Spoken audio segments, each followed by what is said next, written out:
আমরা আমরা আজকে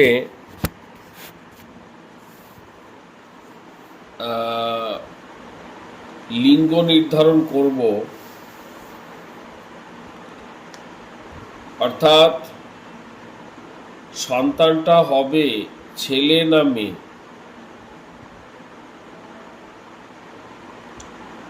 যদিও লিঙ্গ নির্ধারণ করা একটা অপরাধ, লিঙ্গ নির্ধারণ করা একটা অপরাধ। সাধারণত ডাক্তারি পরিষেবায়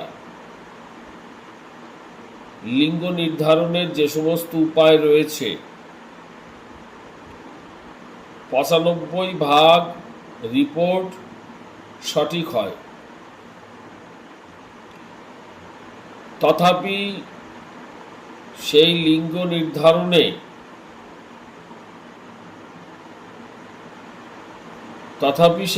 নির্ধারণ সরকার দ্বারা অনুমোদন নয়, কারণ এতে সামাজিক একটা ভারসাম্য নষ্ট হয়ে যায়।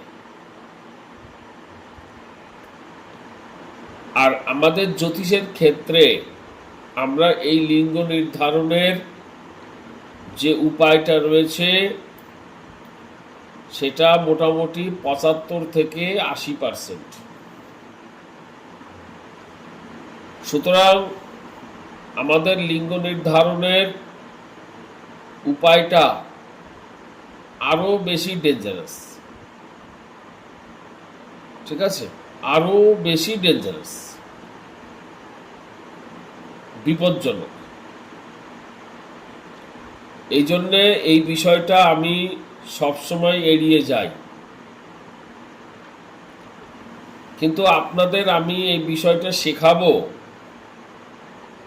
শুধুমাত্র পরীক্ষার জন্য। আসন্ন যে পরীক্ষা হবে সেই পরীক্ষায় যাতে আপনারা লিঙ্গ নির্ধারণ করতে পারেন, সেই কারণে আমি এটা আজকে শেখাবো। আপনারা এই বিষয়টা বেশি গুরুত্ব দেবেন না ক্লায়েন্টের ক্ষেত্রে। খুব যদি প্রয়োজন হয় তবে ক্লায়েন্টকে অনুমান ভিত্তিক বলবেন, কোনো আবশ্যিক বা গ্যারান্টি দেবেন না। আপনার ভেতরে একটা আত্মবিশ্বাস তৈরি হবে,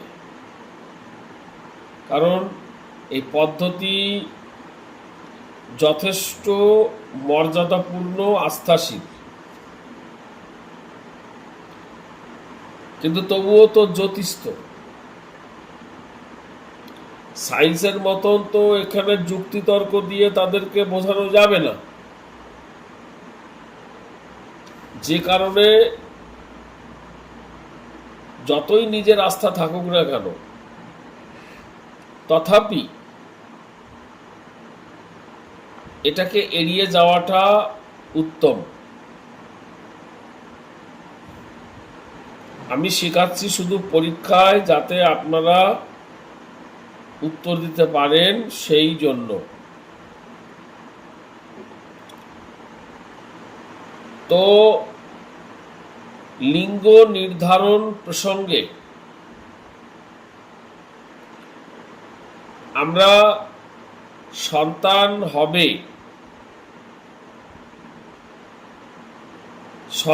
হবে ছেলে না মেয়ে তা নির্ণয় করতে গেলে আমাদের ৩টে ছক দরকার। একটা হচ্ছে জন্ম ছক, ২ নম্বর নবাংশ ছক এবং ৩ নম্বর D7 চার্ট। বিশেষ করে D7 চার্ট এবং D9 চার্ট সন্তান সন্তানের লিঙ্গ নির্ধারণের ক্ষেত্রে অতিশয় গুরুত্বপূর্ণ।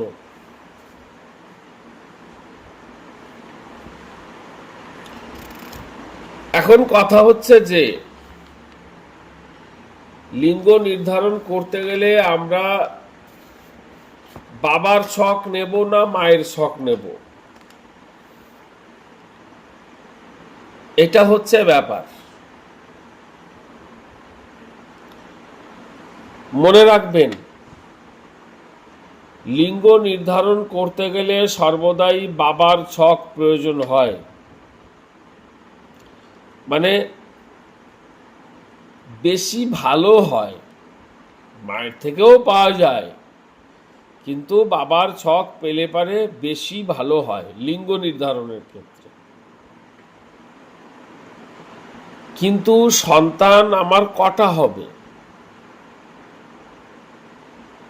অনেকে তো এই কোশ্চেনও করে যে দেখেন তো আমার সন্তান মোট কটা হবে, আদৌ হবে কিনা। তো সন্তান কটা হবে, সন্তানের সংখ্যা জানার জন্য প্রধানত মায়েদের জন্মকুণ্ডলী নিলে বেশি ভালো হবে। প্রথমে এই সতর্কতাটা করে দিই। আমি বলছি না যে সন্তানের সংখ্যা বাবার জন্মকুণ্ডলী থেকে পাওয়া যাবে না, আমি বলছি মায়ের কুণ্ডলীর থেকে বেটার রেজাল্ট, বেটার ফল পাওয়া যাবে। ঠিক আছে, মানে নিশ্চয়তাটা বেশি পাওয়া যাবে ওখানে। এবার লিঙ্গ নির্ধারণে সন্তান কটা হবে, ছেলে হবে না মেয়ে হবে, আদৌ জাতক সন্তানহীন হবে কিনা, সন্তান জন্মগ্রহণ করলে তার আয়ু, সে দীর্ঘদিন নিয়ে দীর্ঘজীবী হয়ে থাকবে না স্বল্প আয়ু নিয়ে জন্মগ্রহণ করবে সন্তান, মোটামুটি এরকমও কিছু ধারণা আমরা এই প্রসেসের মধ্য থেকে অনুমান করতে পারব, মানে হিসাবটা চলে আসবে। সুতরাং এই প্রসেসটা খুবই গুরুত্বপূর্ণ হতে চলেছে। মনে রাখবেন, সন্তানের লিঙ্গ নির্ধারণের ক্ষেত্রে নানা মুনির নানা পদ্ধতি রয়েছে। আমি বলছি না যে আমার এই পদ্ধতিটা উত্তম পদ্ধতি, কিন্তু পদ্ধতির তো শেষ নেই। কার মধ্যে কোন পদ্ধতি রয়েছে সবই তো হিডেন, এগুলো তো কেউ ফ্ল্যাশ করে না। খুব বিশ্বস্ত গুরুস্থানীয় ব্যক্তি, আপনার শুভাকাঙ্ক্ষী, আপনাকে যে বিশ্বাস করে সেই মাত্র আপনাকে এটা শেখাবে, কারণ এগুলো তার নিজস্ব সম্পদ। আপনাদের যদি পছন্দ না হয় বা ফল না পান এই পদ্ধতিতে, তাহলে এটাকে আপনারা সাইড করে রাখতেই পারেন। কিন্তু আমি বলবো, আপনারা বিভিন্ন হরোস্কোপে আপনাদের মানে প্র্যাকটিস জীবনে এটাকে একটু প্রয়োগ করে দেখুন। আমার মন বলছে আপনাদের ভেতরে এর প্রতি একটা আলাদা মর্যাদা এবং আত্মবিশ্বাস তৈরি হবে। তা চলুন আমরা ধীরে ধীরে এর মধ্যে প্রবেশ করি। সবাই খাতা কলম নেবেন, কারণ রেকর্ডিংয়ের উপরে কোনো ভরসা নেই, নেট খুবই স্লো, মাঝে মাঝে কেটে যাচ্ছে। ঠিক আছে, তো চেষ্টা করছি আজকে রেকর্ডিং করব বলে ল্যাপটপে বসেছি। তো ল্যাপটপে একটা সমস্যা হচ্ছে, সে তো আপনারা জানেন, কিন্তু একটু চালিয়ে নিতে হবে। আপনাদের নিজের কথা আপনারা বোধহয় বললে শুনতে পাবেন, একটা প্রতিধ্বনি হচ্ছে, তো ওটা একটু চালিয়ে নিতে হবে। ঠিক আছে, আমি চেষ্টা করব আপনার প্রতিধ্বনিকে বন্ধ করার, যখন কথা বলবেন তখন। আর একটা কথা বলি, এই প্রসেসিংটা যদি আজকে কমপ্লিট করতে না পারি, ঠিক আছে, চেষ্টা করব, কারণ ইদানিং আমার শারীরিক এবং মানসিক অস্থিরতা প্রকাশ পাচ্ছে। তো কোনো জায়গায় নির্দিষ্টভাবে আগে যেমন মানসিক পরিশ্রম করতে পারতাম, অনেক সময় ধরে আমি কাজ করতে পারতাম, ইদানিং কাজ করতে পারছি না। ঠিক আছে, একটু সমস্যা হচ্ছে আমার, যার জন্যে আমি খুব ধীরে ধীরে কাজ করছি। হেলথ কন্ডিশনের উপরে প্রেশার এসে যাচ্ছে আর কি, কেন জানি না এটা হচ্ছে। যদি ঠিক মতন আমি নোট আপনাদের দিতে না পারি, আমার একটু সমস্যা আছে, তো চিন্তার কোনো কারণ নেই। আমি দরকার হয় পরীক্ষার যে সময় তারিখ পিছিয়ে দেব, ওটা নিয়ে আপনারা চিন্তা করবেন না। আমি চেষ্টা করছি নির্দিষ্ট সময়ের মধ্যে আপনাদের দেওয়ার, কিন্তু বেশ কিছু কাজ বাকি রয়েছে, যখনই করতে যাই একটা বেশি করলে পারেই প্রবলেম চলে আসে। ঠিক আছে, যার জন্য হয়ে ওঠে না। তো ওটা নিয়ে চিন্তা নেই, আমি ঠিক সময় দিয়ে দেবো আপনাদের। দরকারের পরীক্ষা পিছিয়ে দেবো, আপনাদের প্রিপারেশান নেওয়ার পরে পরীক্ষাটা নেব। তবে ফাইনাল পরীক্ষা আমি মোটামুটি নভেম্বরে সেমিনার করব, তার আগেই আপনাদের ফাইনাল পরীক্ষাটা নিয়ে নেবো, অর্থাৎ আরেকটা পরীক্ষা ডিভিশনের উপরে। তো চলেন আমরা লিঙ্গ নির্ধারণে যাই। সবাই খাতা কলম নেন। প্রথমে আমরা লিঙ্গ নির্ধারণের জন্য D7 চার্টকে বেছে নেব। D7 chart, সপ্তমাংশ chart. D7 chart কি করে নির্ণয় করতে হয় সেটা তো আমরা জানি। আপাতত আমাদের D7 চার্ট আমরা তৈরি করতে হয় কীভাবে সেটা এখন আর দেখবো না, আমরা জানি। আর বিভিন্ন অ্যাপে আপনাদের তো তৈরি করাই থাকবে। D7 চার্টে আপনারা প্রথমেই দেখবেন, 1 নাম্বার, যে কোনো গ্রহ উচ্চস্থ বা নিচস্থ হয়ে আছে কিনা। এটা ফার্স্ট পয়েন্ট, প্রথমেই দেখবেন। যে সমস্ত গ্রহ উচ্চস্থ হবে সেই সমস্ত গ্রহকে আমরা পুরুষ গ্রহ বলবো। যে সমস্ত গ্রহ উচ্চস্থ হবে সে সমস্ত গ্রহকে আমরা পুরুষ গ্রহ বলবো। আর যে সমস্ত গ্রহ নিচস্থ হবে সে সমস্ত গ্রহকে আমরা স্ত্রী গ্রহ বলবো। First point. নাম্বার 2,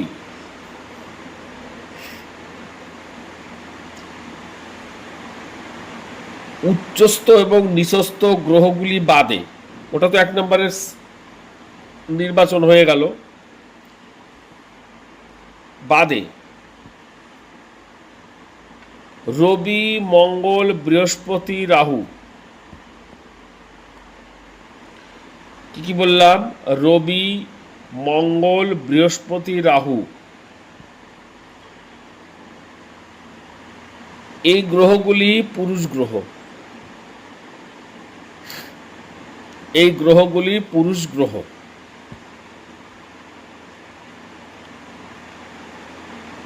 আর চন্দ্র, শুক্র, কেতু, চন্দ্র, শুক্র, কেতু এরা হচ্ছে স্ত্রী গ্রহ।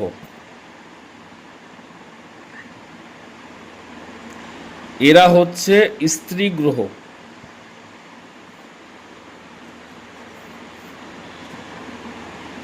বুধ এবং শনি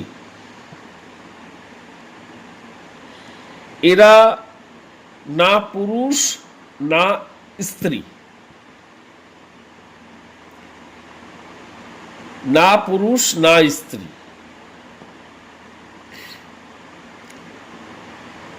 তবে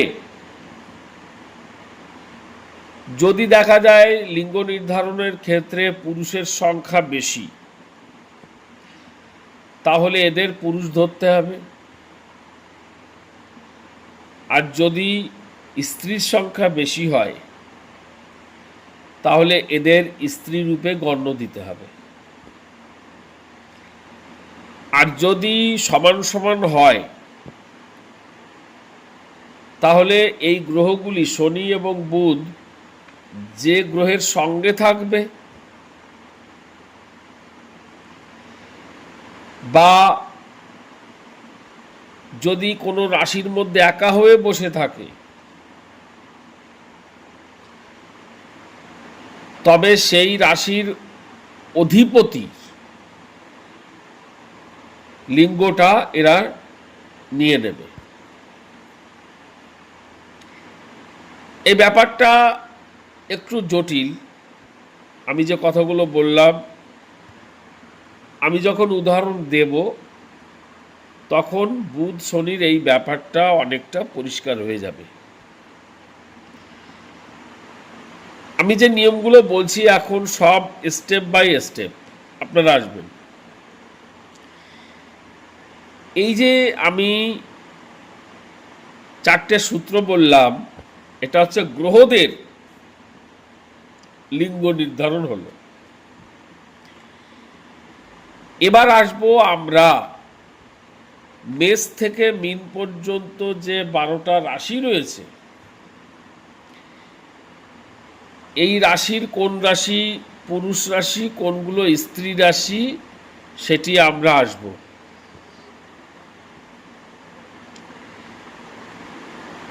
মেষ রাশি, কর্কট রাশি, সিংহ রাশি, তুলা রাশি, বৃশ্চিক রাশি এবং ধনু রাশি। এই যে 6টা রাশি বললাম,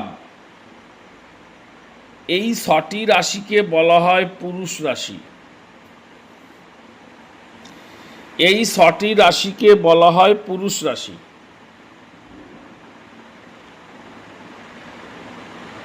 আর বৃষ রাশি, কন্যা রাশি, মকর রাশি, কুম্ভ রাশি, এই রাশিগুলিকে বলা হয় স্ত্রী রাশি। আর দুটো রাশি বাকি থাকলো। স্যার পুরুষ রাশি কোনগুলো? বললাম মেষ রাশি, পুরুষ রাশি হচ্ছে মেষ রাশি, কর্কট রাশি, সিংহ রাশি, তুলা রাশি, বৃশ্চিক রাশি আর ধনু রাশি। এই 6টা রাশি হচ্ছে পুরুষ রাশি। আর বৃষ রাশি, কন্যা রাশি, মকর রাশি, কুম্ভ রাশি হচ্ছে স্ত্রী রাশি। আর যে দুটো বাকি থাকলো মীন আর মিথুন, এই দুটো পুরুষ এবং স্ত্রী দুটোকেই সমর্থন করে, মানে না পুরুষ না স্ত্রী। এটা মাথায় রাখতে হবে। তাহলে আমরা দেখে নিলাম কোন গ্রহগুলো পুরুষ আর কোন রাশিগুলো পুরুষ, কোন রাশিগুলো স্ত্রী, কোন গ্রহগুলো স্ত্রী। এই যে লিস্ট আমি তৈরি করে দিলাম, এটা মাথায় রাখতে হবে। এইবার আমরা লিঙ্গ নির্ধারণের নিয়মে আসব।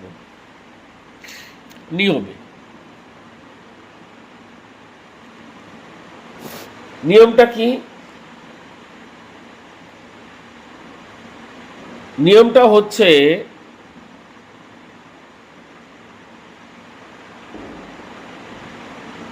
D7 chart. D7 চার্টের লগ্ন যে ভাবটা আছে, সেই লগ্ন ভাবটা কোন রাশিতে পড়েছে, সেটি বিষম রাশি না সমরাশি?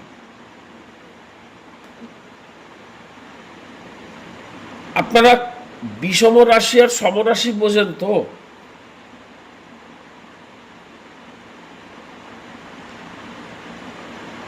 বিষম রাশি কোনগুলো? মেষ রাশি, মিথুন রাশি, সিংহ রাশি, তুলা রাশি, ধনু রাশি, কুম্ভ রাশি। এগুলো হচ্ছে বিজোড় রাশি। 1, 3, 5, 7, 9, 11 রাশি।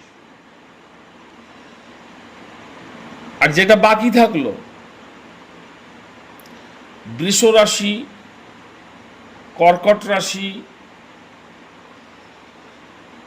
কন্যা রাশি, বৃশ্চিক রাশি, মকর রাশি এবং মীন রাশি। এই রাশিগুলি হচ্ছে সমরাশি।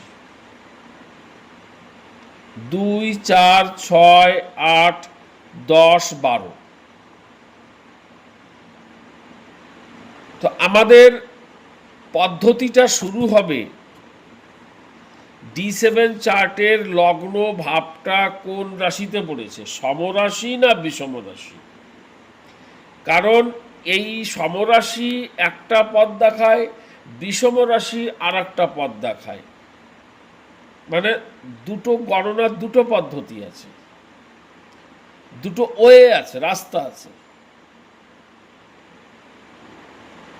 তো আপনার কোন রাস্তা দিয়ে যেতে হবে, গণনাটা তৈরি করতে হবে,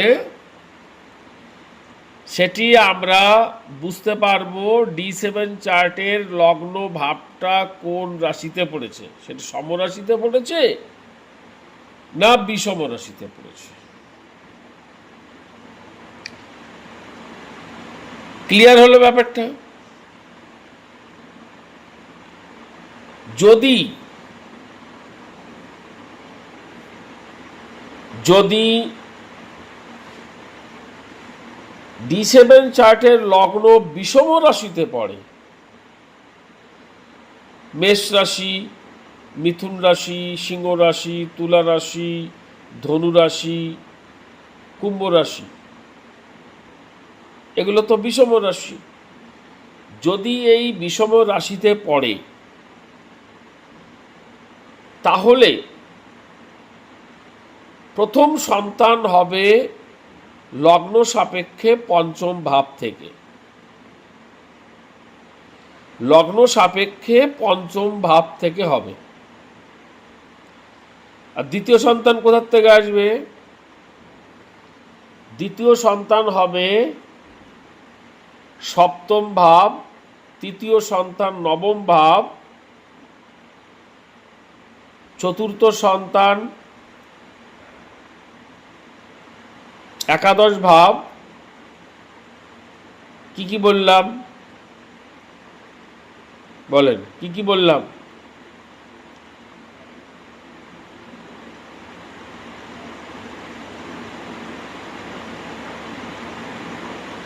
হ্যালো, প্রথম সন্তান পঞ্চম থেকে হবে, লিখছেন তো এগুলো? হ্যাঁ স্যার। প্রথম সন্তান পঞ্চম, দ্বিতীয় সন্তান নবম, তৃতীয় সন্তান একাদশ, চতুর্থ সন্তান লগ্ন, পঞ্চম সন্তান তৃতীয় ভাব, ষষ্ঠ সন্তান চতুর্থ ভাব। ব্রেকডাউন হয়ে গেছে ওখানে। সপ্তম সন্তান কোন ভাব বললাম? চতুর্থ ভাব, তাই না? স্যার আরেকবার বলুন ওইটা। এই কারণে আমি খুব ধীরে ধীরে বলছি, আমি জানি ব্যাপারটা কি হচ্ছে। আবার প্রথম থেকে বলছি, আপনারা লিখুন লিখুন।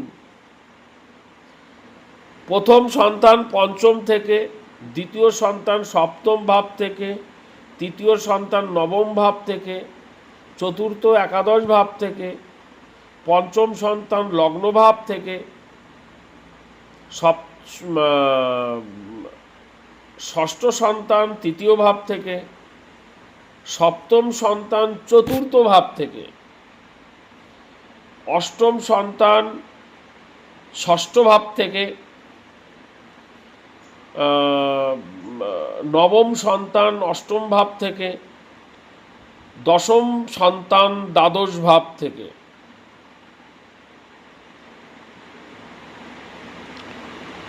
এইভাবে দেখা হয়। স্যার অষ্টম সন্তানটা দশম ভাব? অষ্টম সন্তান দশম ভাব তো বলিনি আমি স্যার, এটা বোঝা গেল না, আরেকবার বললে ভালো। ষষ্ঠ ভাব বলেছেন। আমি ষষ্ঠ ভাব বলেছি। অষ্টম সন্তান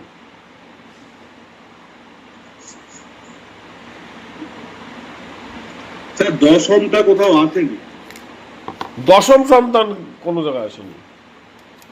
হ্যাঁ দশম সন্তান তো দ্বাদশ ভাব। হ্যাঁ, বলছি দশম ভাব থেকে কোনো কোথাও আসেনি। না, হয়েছে। হ্যাঁ, আমি স্যার। ভাবগুলো বলছি আবার। 5, 7, 9, 11, লগ্ন 3, 4, 6, 8, 12। ক্লিয়ার?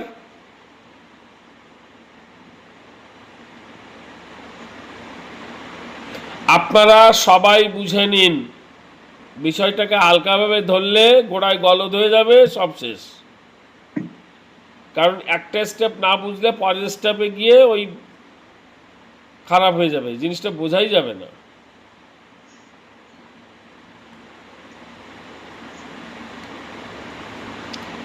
এগোবো? আচ্ছা, হ্যাঁ স্যার। এই যে কোন ভাব থেকে কোন সন্তানের বিচার হবে, এটা আমরা কখন নির্ণয় করব? D7 এর লগ্ন যদি বিষম রাশিতে পড়ে তো। ক্লিয়ার? কিন্তু যদি D7 এর লগ্ন সমরাশিতে পড়ে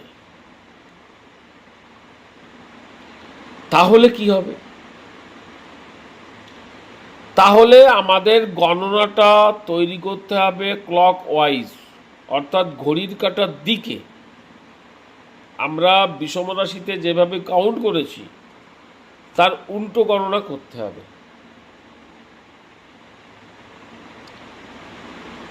বোঝাতে পেরেছি?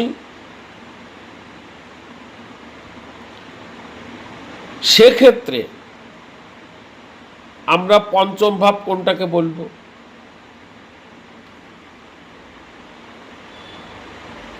কোনটাকে বলবো পঞ্চম ভাব?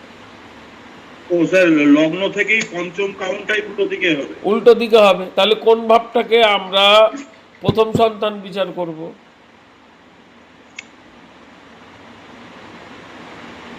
নবম। নবম। আপনারা কেয়ারফুলি একটু ভালো করে বোঝেন। তাহলে প্রথম সন্তান নবম ভাব থেকে,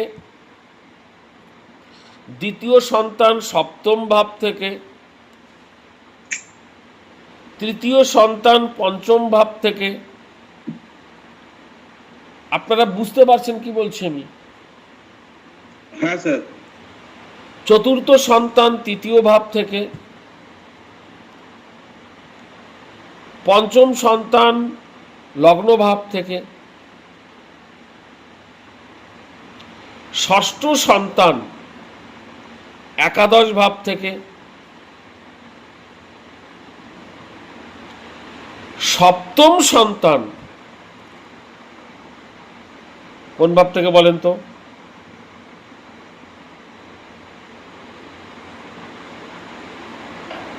স্যার দশম ভাব। দশম ভাব থেকে, রাইট। ওই যে কাউন্ট করে এসেছি, দশম ভাব থেকে। অষ্টম সন্তান অষ্টম ভাব থেকে, নবম সন্তান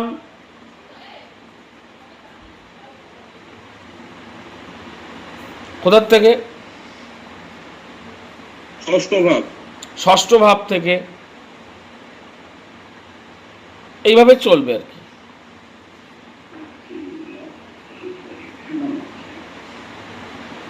দশম সন্তান চতুর্থ ভাব থেকে।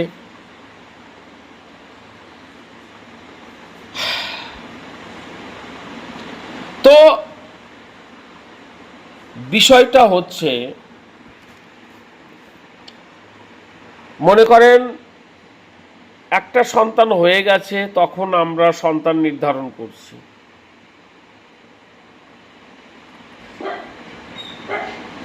তাহলে আমরা কোন সন্তান নির্ধারণ করব?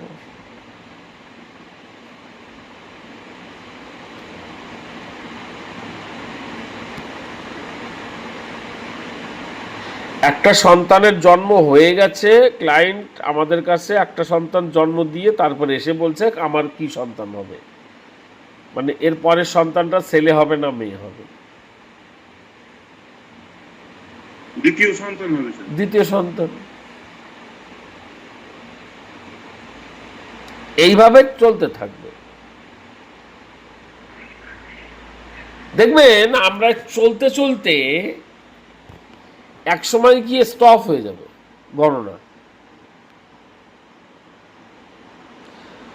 অনেকের একবার একটা সন্তান হয়ে আর সন্তান হয় না, কাউন্ট বন্ধ হয়ে যাবে। কাউন্ট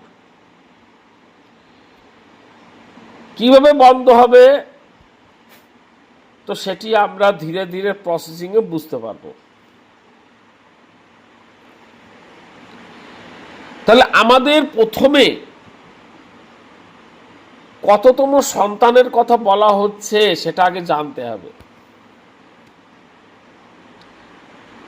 একটা জাতক যদি বলে যে আমার এই সন্তানটা ছেলে হবে না মেয়ে হবে, তাহলে আমাদের প্রথম প্রশ্ন কি হবে? এর আগে কিন্তু সন্তান হয়েছে, হয়ে থাকলে কটা হয়েছে? যদি বলে এর আগে আমার 3টে সন্তান হয়েছে, তাহলে আমরা 4 নম্বর সন্তান দেখব। যদি বলে না আমার এখনো সন্তান হয়নি, তাহলে প্রথম সন্তান দেখব। কি বোঝা গেছে কি বলছি? ক্লিয়ার ব্যাপারটা? স্যার এখানে মিসক্যারেজ গণনা হবে? এখানে যদি মিসক্যারেজ থাকে গণনা হবে? মিসক্যারেজের জায়গা নেই এখানে, ঠিক আছে? মিসক্যারেজের জায়গা নেই এখানে। সন্তান ভূমিষ্ঠ হতে হবে। ভূমিষ্ঠ হতে হবে 9 মাস 10 মাস পরে যে ভূমিষ্ঠ হয়, ভূমিষ্ঠ হয়ে গেলে সন্তানকে ধরা হবে। সে একদিন জন্ম, একদিনই বাঁচুক আর 10 দিনই বাঁচুক, সন্তান জন্ম হওয়ার পরে মরে গেলে ওকে ধরতে হবে, সন্তান কাউন্ট ধরতে হবে।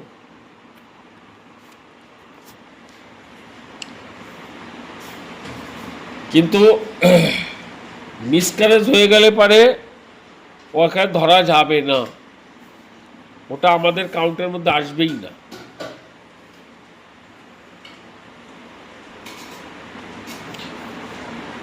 এটুকু বোঝা গেছে? আমি এগোবো? হ্যাঁ স্যার। আমরা প্রথমে দেখব D7 চার্টের কোন সন্তান আমরা লিঙ্গ নির্ধারণ করছি। তো যে ভাবটা আমাদের হবে সেই ভাবের অধিপতি গ্রহকে বের করতে হবে খুঁজে। সেই ভাবের অধিপতি গ্রহটা কি? D7 চার্টের মধ্যে কিন্তু এটা বুঝতে পেরেছেন?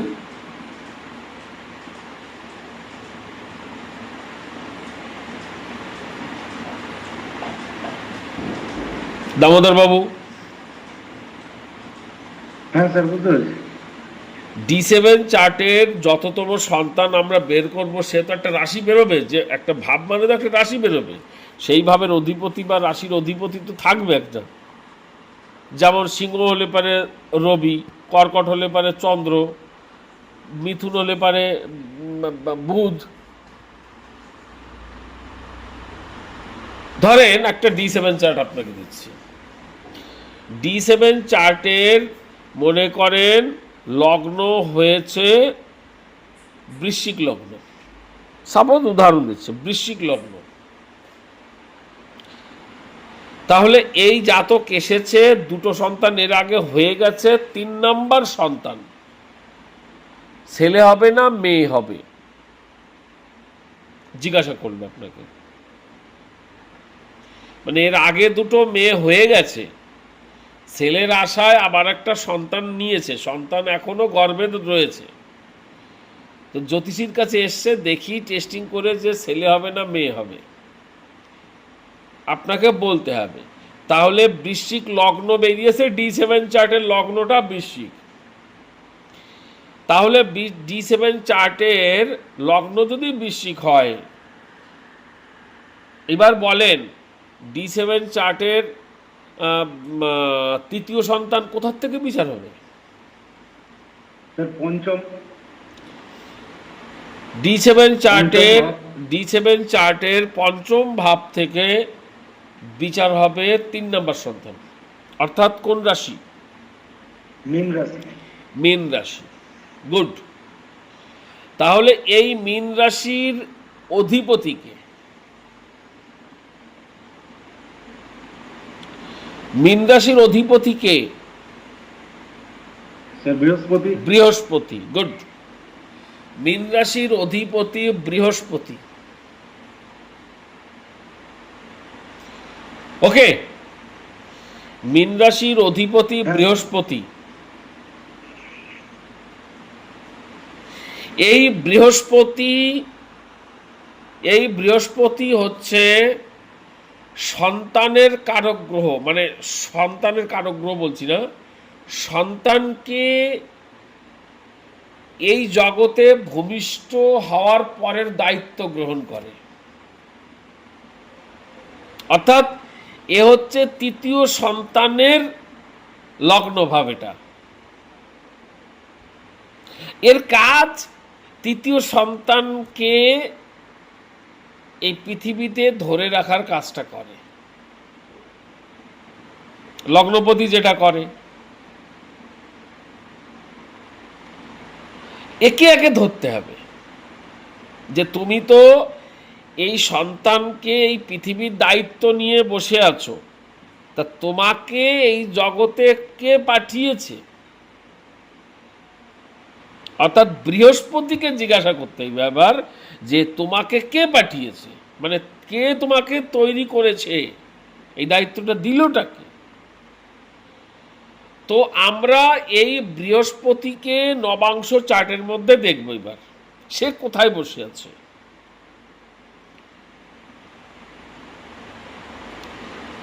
বোঝা গেছে? নবাংশ চার্টের মধ্যে কোথায় বসে আছে?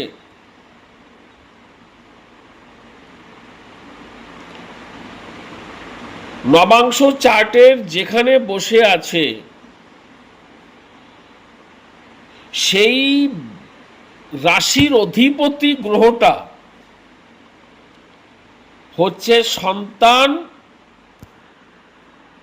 তৈরির গ্রহ।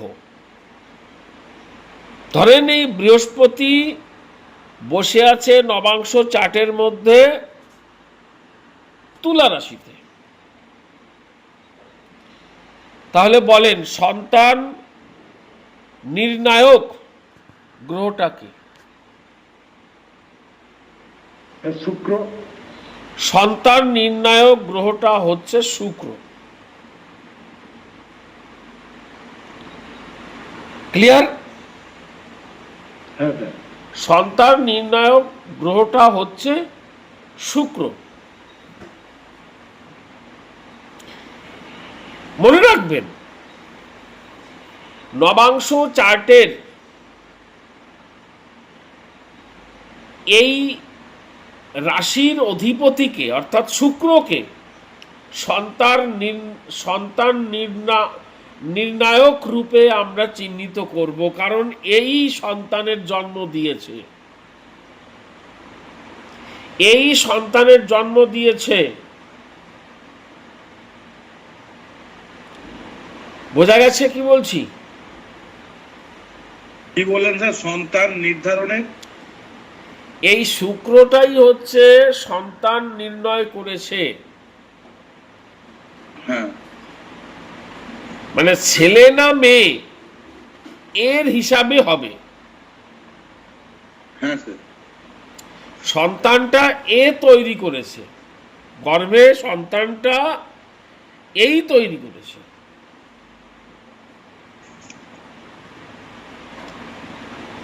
আমি যা বলছি একটু খুলে বলার চেষ্টা করছি যাতে আপনাদের ভেতরে চলে আসে।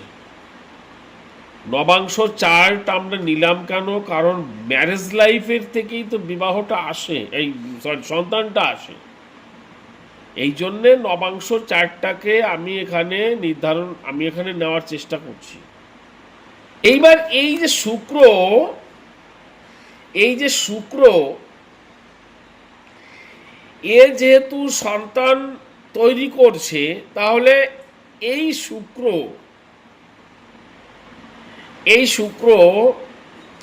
সে পুরুষ না স্ত্রী সেটা কিন্তু আগে দরকার।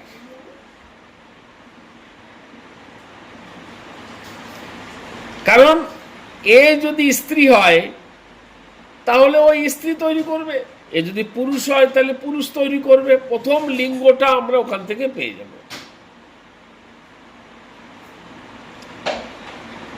বোঝা গেছে? প্রথম লিঙ্গটা আমরা ওখান থেকে পেয়ে যাব।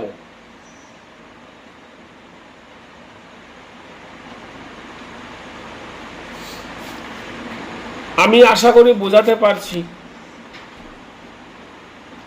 এবার এই শুক্রটাকে আমরা দেখব D7 চার্টের কোথায় বসে আছে, এটা দেখতে হবে। কারণ ও সন্তানটাকে তো তৈরি করবে, ও তো একা করবে না, একা নাও তো করতে পারে, আরো কারো সহযোগিতা নিতে পারে। তো আমরা D7 চার্টের মধ্যে এই শুক্রকে দেখব সে কার সঙ্গে বসে আছে, তাকে কেউ হেল্প করছে কিনা, মানে দৃষ্টি দিচ্ছে কিনা, সেটা দেখব। এবার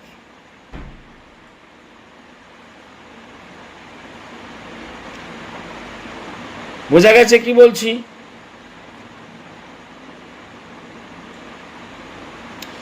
তাহলে সন্তান নির্ধারণের প্রথম কন্ডিশনটা কি বললাম আমি, কি পেলাম আমি?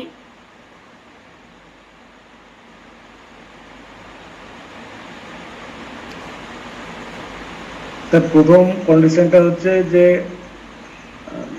নবাংশ চার্টের সন্তান নির্ণায়ক গ্রহটাকে আমরা চিহ্নিত করব, তার লিঙ্গটা দরকার। এবং সেই গ্রহটা D7 চার্টে কোন রাশিতে বসে রয়েছে, সে তো D7 চার্টের এক জায়গায় বসে থাকবে। ওই রাশিটা সেও লিঙ্গ নির্ধারণের ভূমিকা পালন করবে। তাহলে ওই রাশিটা কোন লিঙ্গ সেটা বের করেন। যদি ওই গ্রহের সঙ্গে কোনো গ্রহ বসে থাকে তাহলে সেই গ্রহটা কোন লিঙ্গ সেটা বের করেন। আর তাকে যদি কোনো গ্রহ দৃষ্টি দেয় তাহলে সেই গ্রহটা যে দৃষ্টি দিচ্ছে সে কোন লিঙ্গের সেটা বের করেন। তাহলে এই যে আলটিমেটলি যেগুলো বললাম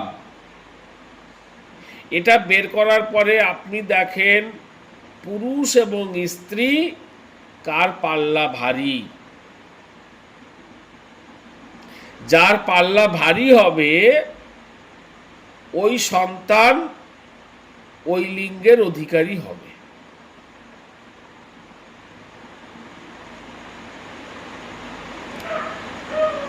আমি যে প্রসেসিংটা বললাম প্রথম সরল পদ্ধতি, ঠিক আছে, এটুকুই হচ্ছে মেইন। এরপরে বাদ বাকি কিছু আছে, সেটা আনুষঙ্গিক যে কোশ্চেনগুলো বললাম এখানে সেগুলো আমি পরে বলছি, কিন্তু এটা আপনারা বুঝুন। স্যার ওই জায়গাটা আরেকবার রিপিট করবেন, মানে কোন কোন পয়েন্টগুলো পুরুষ স্ত্রীটা দেখবো? প্রথমে হচ্ছে D9 চার্টে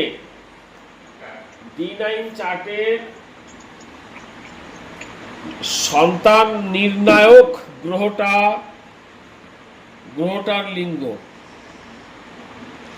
D7 চার্টের সন্তান নির্ণায়ক গ্রহটার লিঙ্গ, ওই গ্রহটা D7 চার্টের যে রাশিতে বসে রয়েছে সেই রাশির লিঙ্গ।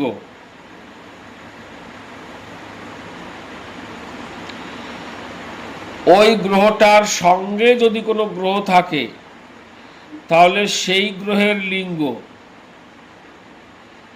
ওই গ্রহকে যদি কোনো গ্রহ দৃষ্টি দেয়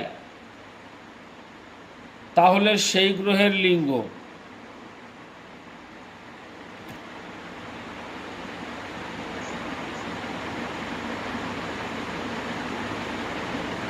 কিছু বোঝা গেছে? হ্যাঁ স্যার, বোঝা গেছে। আমি একটা উদাহরণ দিচ্ছি। আপনারা একটা D7 চার্ট আর একটা D9 চার্ট তৈরি করেন। একটা D7 চার্ট আর একটা D9 চার্ট তৈরি করেন।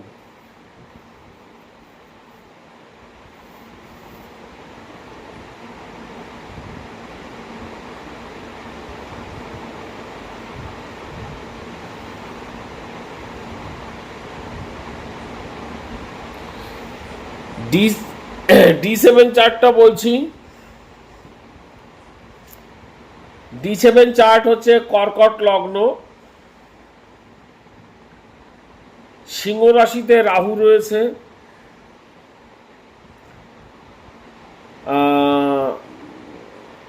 শনি রয়েছে তুলা রাশিতে, বৃশ্চিক রাশিতে শুক্র, কুম্ভ রাশিতে বুধ আর কেতু, মীন রাশিতে বৃহস্পতি, বৃষ রাশিতে মঙ্গল চন্দ্র রবি।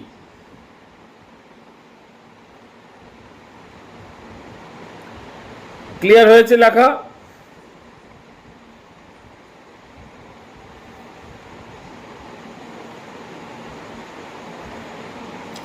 হ্যাঁ স্যার, এবার D9টা বলি। D9 এর লগ্ন হচ্ছে মীন লগ্ন, তো লগ্নের মধ্যেই মঙ্গল আর বুধ বসে আছে। কর্কট রাশিতে রবি শনি কেতু, সিংহ রাশিতে বৃহস্পতি, ধনু রাশিতে চন্দ্র আর শুক্র, আর মকরে হচ্ছে রাহু।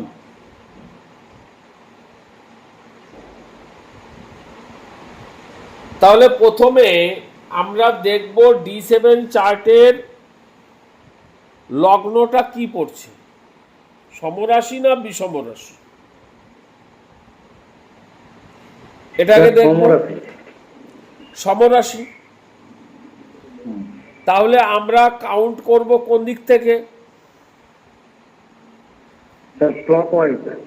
তাহলে নবম ভাব থেকে প্রথম সন্তান শুরু হবে। মনে করা যাক এই জাতকের প্রথম সন্তান পুরুষ না স্ত্রী, কন্যা সন্তান হবে না পুত্র সন্তান হবে সেটাই নির্ধারণ করতে চলেছি। প্রথম সন্তান, তাহলে প্রথম সন্তানের জায়গা কোনটা? স্যার মীন রাশি। মীন রাশি। এগুলো বোঝার দরকার আছে কিন্তু। হ্যাঁ স্যার, ওটা পুরুষ খুব রাশি। পরিষ্কার করে বোঝেন, পরে কিন্তু এখানে আমি ভেবাচাকা অনেক কথা বলবো। কিন্তু প্রথম সন্তানের জায়গা কিন্তু মীন রাশি। তাহলে মীনের অধিপতি কে? স্যার বৃহস্পতি। বৃহস্পতি। এই বৃহস্পতি নবাংশ চার্টে কোথায় গিয়ে বসেছে সেটা দেখব।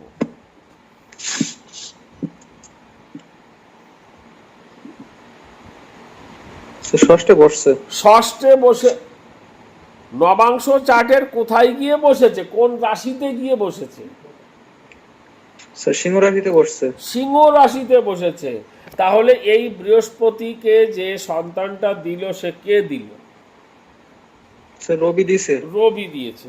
তাহলে আমরা প্রথম পয়েন্ট পেয়ে গেলাম যে সন্তান নির্ণায়ক গ্রহ হচ্ছে রবি।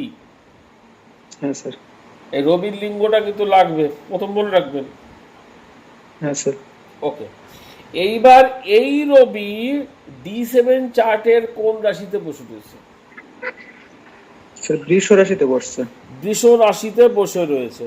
তাহলে বৃষ রাশিতে যদি বসে থাকে তাহলে বৃষ রাশির লিঙ্গটা লাগবে। এবার আপনারা মিউট করে দিন, একজন কথা বললেই হবে। তাহলে বৃষ রাশিতে যেহেতু রবি বসে রয়েছে, বৃষ রাশির লিঙ্গটা দরকার। হ্যাঁ স্যার, শুক্র। ওকে, স্ত্রী। এইবার বিষয়টা হচ্ছে যে এই রবির সঙ্গে কোন কোন গ্রহ রয়েছে? স্যার চন্দ্র মঙ্গল আছে। চন্দ্র রয়েছে। তাহলে চন্দ্র স্ত্রী না পুরুষ? স্যার স্ত্রী। চন্দ্র স্ত্রী। কেউ কিছু বলবেন?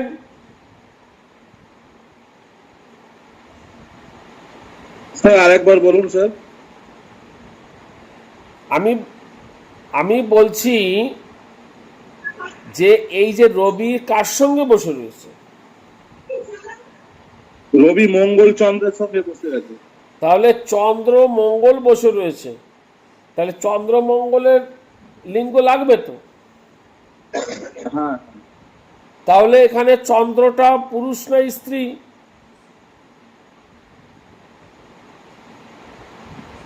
স্যার স্ত্রী। আর মঙ্গল? মঙ্গল আছে পুরুষ। দৃষ্টি কে দিচ্ছে? স্যার দৃষ্টি শুক্র দিচ্ছে। তাহলে শুক্র স্ত্রী না পুরুষ? স্যার শুক্র স্ত্রী। সবাই বুঝতে পেরেছেন? তাহলে মেয়ে সন্তান হবে স্যার। সবাই কি বুঝতে পেরেছেন? হ্যাঁ স্যার বুঝতে পারছি। দীপকমল? হ্যাঁ স্যার বুঝতে পেরেছি। দীপকমল, তোমরা তো বুঝতে পেরেছো, কিন্তু কেউ সচেতন নও তোমরা। স্যার শনিও তো দৃষ্টি দিচ্ছে। শনি কোথায় দৃষ্টি দিচ্ছে রবিকে? D7 D7 শনি কোথায় দৃষ্টি দিচ্ছে? না স্যার দেয়নি, সরি স্যার। আর কেউ কিছু বলবে?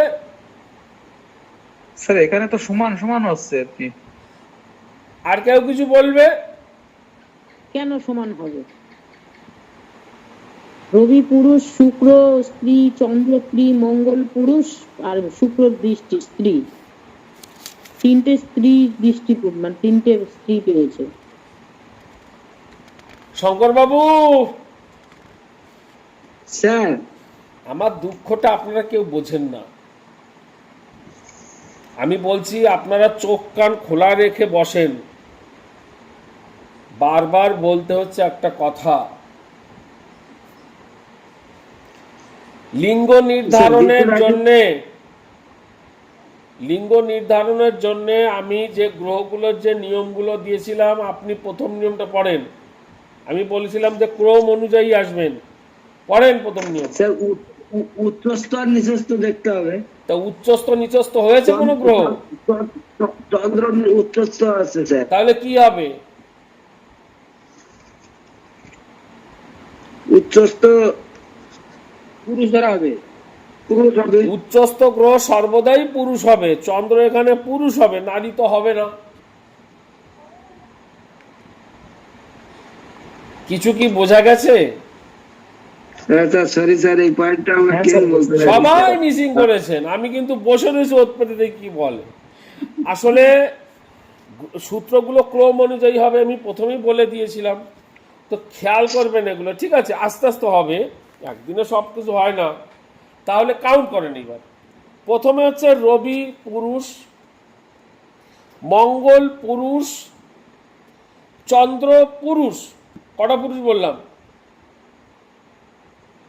3টে পুরুষ হলো বৃষরাশি স্ত্রী, শুক্র স্ত্রী। 5টার মধ্যে 3টে পুরুষ, 2টো স্ত্রী।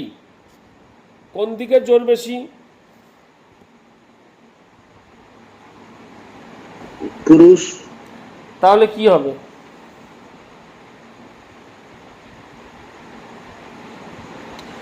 স্ত্রী সন্তান হবে না পুরুষ সন্তান হবে? প্রথম সন্তান কি বলবেন? ছেলে। ছেলে হবে। ছেলে সন্তান। স্যার এখানে 3টে পুরুষ আর 2টো স্ত্রী হলো, তাই তো? হ্যাঁ, তাহলে কোন দিকে ভোটটা তাহলে পড়লো? পুরুষ সন্তান। কোন দিকে ভোটটা পড়লো?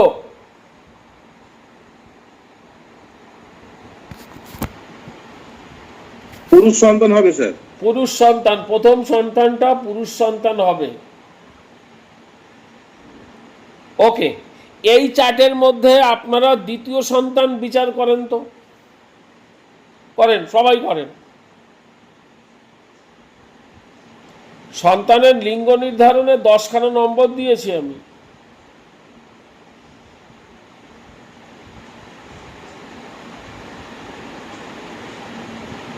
দ্বিতীয় সন্তান কোথার থেকে বিচার করব?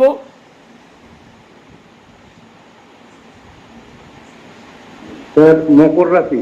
মকর রাশি থেকে বিচার হবে। তাহলে মকরের শনিকে ধরেন। এই শনি শনি। নবাংশ চার্টের মধ্যে কোথায় রয়েছে? কর্কটে আছে। কর্কটে আছে। তাহলে এই দ্বিতীয় সন্তানকে সৃষ্টিটা কে করবে? স্যার চন্দ্র। চন্দ্র করবে। তাহলে এই চন্দ্র, খেয়াল করবেন কথাগুলো, এই যে চন্দ্র, এই চন্দ্র আলটিমেটলি, এই চন্দ্র কোন লিঙ্গ? এই চন্দ্র কোন লিঙ্গ? স্ত্রী। দেখেন এখানে উচ্চস্থ মানে পুরুষ।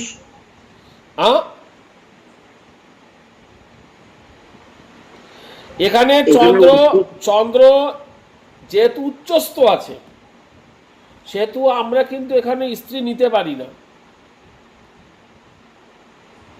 বুঝতে পারছেন? কারণ ও উচ্চস্থ হয়েই তো বসেছে।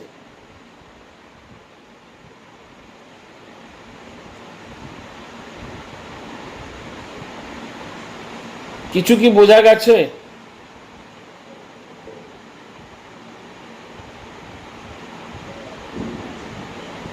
চন্দ্র স্ত্রীর কারক গ্রহ আমরা জানি, কিন্তু ও D7 চার্টে উচ্চস্থ হয়ে বসেছে। তাহলে ও কি দিতে চায়? ও সন্তানকে কেমন তৈরি করতে চায়? স্যার পুরুষ। পুরুষ। গুড, বলেন।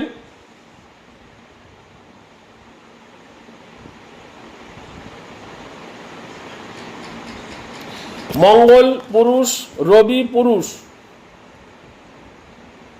কটা হলো? তিনটে হলো।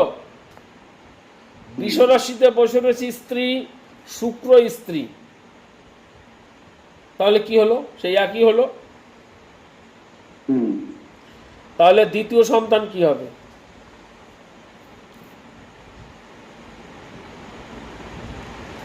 দ্বিতীয় এবারও সন্তান কি পুরুষ। হবে? এবারও ছেলেই হবে। হ্যাঁ, তৃতীয় সন্তান বলতে পারবেন?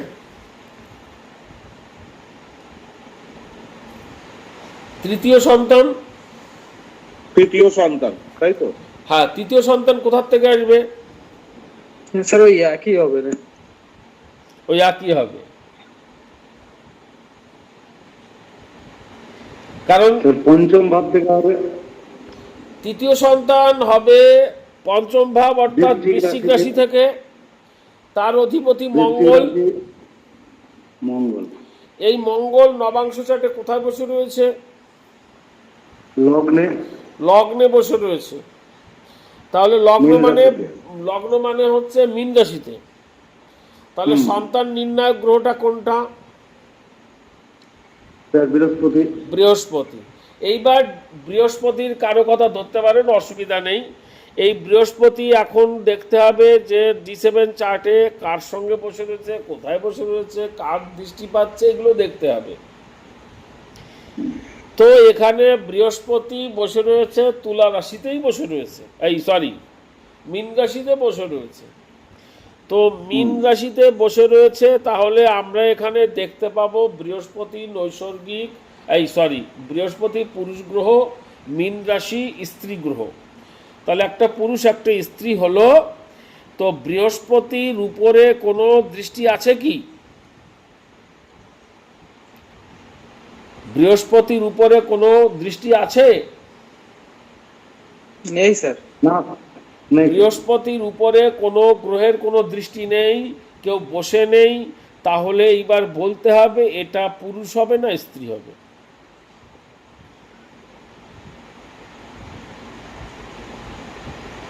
কমন সেন্স কাজে লাগাতে হবে। এখানে সিস্টেমটা দেখিয়ে দিয়েছি আমি, কি করা যায়। স্যার বৃহস্পতি যেহেতু স্বক্ষেত্রে রাইট, শঙ্করবাবু, থ্যাংক ইউ। বৃহস্পতি যেহেতু স্বক্ষেত্রী, তাহলে পাল্লা ওদিকে টানবো আমি। কি বোঝা গেছে? বৃহস্পতি যেহেতু স্বক্ষেত্রী, সেহেতু পাল্লা কোন দিকে যাবে? স্যার পুরুষ হবে তাইলে? পুরুষের দিকে যাবে। দেখেছেন হিসাবটা? এইগুলো হচ্ছে ব্যাপার। আমরা পদ্ধতি যতই বলি, ভেতরে বিচার করতে গিয়ে একটা কমন সেন্সের জায়গা তৈরি করতে হবে। তো যত বিচার করব, যত হবে মানে আমরা যত প্র্যাকটিস করব, তত দেখবেন আমাদের মধ্যে নতুন নতুন উদ্ভাবনী শক্তি কাজ করবে। চিন্তা হবে যে কি হবে ব্যাপারটা। এখন কথা হচ্ছে, এখন একটা কথা, সন্তান কতগুলো হবে? আমরা সন্তান, কন্যা সন্তান হবে না পুত্র সন্তান হবে, এটা তো বুঝতে পেরেছি। আপনারা বলেন, রিপ্লাই দেন, এটা কি ক্লিয়ার হয়েছে সেটা বলেন। যদি কোনো জ্যোতিষের নতুন শিক্ষার্থী আমার কাছে জ্যোতিষ শিখতে চান, তাহলে আমার 9647079942 এই নম্বরে হোয়াটসঅ্যাপ করুন, লিখুন আমি জ্যোতিষ শিখতে চাই। আমার আগামী জুন মাসে 2026 জুন মাস থেকে আমি অনলাইন অফলাইন দুই মাধ্যমিক ক্লাস শুরু করব। এইখানে আপনি বৈদিক জ্যোতিষের বেসিক শিখতে পারবেন, অ্যাডভান্স শিখতে পারবেন এবং ডিভিশনাল চার্টের উপরে আপনি কোর্স করতে পারবেন। এই কোর্সের শেষে আপনি অবশ্যই সার্টিফিকেট এবং রেজিস্ট্রেশন পেয়ে যাবেন। আর আমার এই যদি ক্লাসগুলি ভালো লাগে আপনাদের, তাহলে আমার চ্যানেল জ্যোতিষ জ্ঞানমার্গ চ্যানেলটি আপনারা অবশ্যই সাবস্ক্রাইব করে রাখবেন এবং একটি লাইক দেবেন এবং কেমন লাগছে কমেন্ট করতে ভুলবেন না। আশা করি ভালো লাগবে। আজকে এই পর্যন্ত, পরের ভিডিও দেওয়ার জন্য আমি আশা রাখছি। নমস্কার।